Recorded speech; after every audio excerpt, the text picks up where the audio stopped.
My husband made me take care of his niece and hid my passport so I cannot leave. Now he is homeless and paying the consequences. My husband became the legal guardian to his sister's daughter 2 months ago.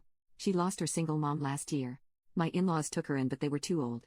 That was when my husband became her legal guardian despite my concerns. He told me that he would take care of her completely. We got married a year ago after 15 years of dating. I had a very successful career in a very physically and mentally demanding field. I had to travel a lot. We wanted to start a family and I agreed to be a stay-at-home mom. I quit my job a few months into the marriage when I got pregnant. Sadly, I had a miscarriage. Then his sister died and everything is on hold. In the meantime, I took a part-time job in a related field which allows remote work so that I am not bored out of my mind. My sister-in-law was a nurse. She quit her job to take care of her daughter full-time. Her daughter has a variety of issues including nonverbal autism, a series of development disorders like dyslexia and severe sensory issues. My husband says that he does most of the work. But he doesn't. Since I am working from home part-time, most of the caretaking falls to me. She gets angry and has meltdowns all the time. She doesn't like the food I make and most of the time she ends up throwing food at the floor or at me. I am at my wit's end and it is just so emotionally exhausting. Around December 15th, my husband was working late and asked me to take care of dinner. She is very picky about food. The slightest change in texture or taste from what she is used to can cause a meltdown. She threw the plate at my feet and I ended up bleeding. At that point, I called my husband and asked him to be home ASAP. He said he wouldn't be able to. I went up to my room and told him I am not dealing with this anymore. He came hours later and she was still crying. He was absolutely furious at me. He called him heartless and irresponsible. I told him I have had enough of both of their ungrateful behavior and told him that I am going to my mom's and I wouldn't be back until New Year's. He panicked and tried to apologize but I left. He called me every day asking me to come back. I finally came back and he told me that my stunt had forced him to use all available leaves to stay home with her. He told me that he was glad I was back. I told him that I contacted my former company and got my old job back and it starts next Monday. It is in office and requires a lot of travel. He asked me who was supposed to stay at home as she cannot be left alone. He has no more leaves and full-time caretakers are too expensive. I told him he promised to take care of everything when he became her guardian and that it was his problem. As you can guess, my family supports me and his family thinks I am being extremely selfish. So I am asking for judgment from impartial strangers. Update: I wish I could say things got better. My husband took a few days off to interview special needs nanny/caretakers. He ended up finding a good and experienced person to take on the job.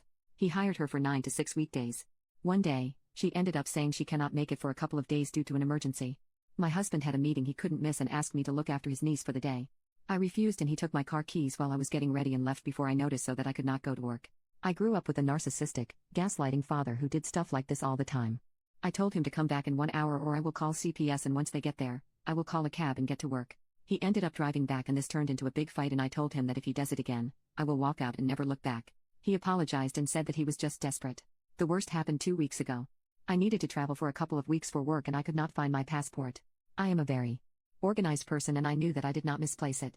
I ended up calling the non-emergency helpline. They ransacked the house and found the passports hidden in his gym bag. It is a crime to steal passports and they asked me if I wanted to press charges. I said no. Another fight. He told me that he needed me at home that weekend due to a social welfare visit and he knew that I would not stay even if he had asked me. I kicked them both out of my house and I told him I would call the police if he came near me again. My house is a premarital asset, thank God for that. I told him that I would be filing for divorce. The welfare visit turned into poop as neither of them were living there when the worker showed up and the social worker also knew about the recent call to the non-emergency helpline. So, all in all, she was not impressed with our bull poop. He came by 2 days ago. He told me that ended up moving in with his parents. They own and live in a small 2-bedroom apartment. That doesn't qualify according to welfare norms. He ended up asking me for another chance. He asked if I would consider letting him and me stay until they figured it out or she would have to go to state's care. He told me that there is no way he can afford rent and a carer and begged me. I told him that I could never forgive what he did. He knew my past with my father and he still went ahead and did it. He suggested they could move in and we can work on this at couples counseling. I told him that I could never trust him again and that it was over.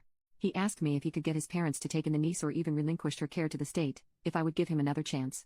I think months' worth of anger burst that day. I told him that even though it may appear as if the problem between us is niece, it was actually him. He didn't ask me before taking her in. He did nothing to help. He waved my concerns away whenever I felt burnt out. He took on a responsibility without consulting me and dumped everything on me. He chose to take my keys. He chose to hide my passport. I told him things may have been different. Him, my niece and I may have adapted and become a family if he hadn't made the wrong choice, at my expense, at every turn. I told him to get out of my house. It was over and I never want to see any of them ever again. I still don't know if what I am doing is right or wrong. I know people wanted some sort of happy ending, but it is what it is. I still have not started the divorce proceedings yet, but I will soon.